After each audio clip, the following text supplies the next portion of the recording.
প্রোডিউসারকে ডেকে নেই, প্রোডিউসারটা হাত ধরে নামায় ফেলুক। কে ভালোবাসেন আপনি? সারিয়া শাকিল একটু আসবেন, সেটাই ভালো হয়, আমরা সেফ থাকি। আপনি এদিকে চলে আসেন না, একটু হাত ধরে নামান। আসেন আসেন। শেষ পর্যন্ত এই ছিল। কিন্তু এই প্রোডিউসার ডিরেক্টর নামাইলে তখন হচ্ছে অনেক ঝামেলা হবে ভাই, পরে তোমরা শুটিং এর মধ্যে আমরা তোমাদের বহু feeling টা ঝামেলা হবে না? পার করছি ভাই, আর বলবো না। না। আমার একটা প্রস্তাব আছে, আমরা দুইজনে পর্দাটা খুলে দিই, আপনারা দুইজন হাত ধরে বের করেন। কেন ভাই আপনাদের এত ভয় কেন? মানে ভালোবাসার রিস্ক আমি নিতে পারবো না। আমার মনে হয় আপনারা দুইজন মিলে দুইজন দুই পাশে চলে আসুন, ঠিক করে নেন কে পর্দা সরাবেন, ভিতরে কে হাত ধরে বের করবেন। ভিতরে আপনারা দুইজন ভিতরে কয়জন? দুইজন। সিদ্ধান্ত নেন।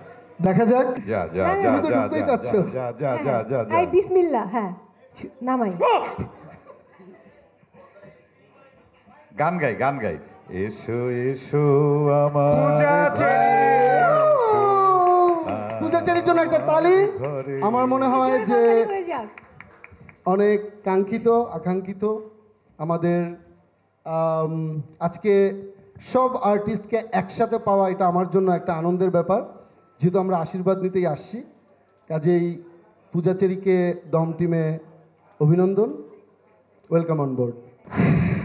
একটু দম নিয়ে নিলাম। মানে আমি যখন পালকির ভিতরে ছিলাম সবাই এত কনফিউজড, আমাকে কি তারা কেউ ভালোবাসে না? না তুমি যাও তুমি যাও তুমি যাও, আসলে কি কেউ ভালোবাসে না আমাকে?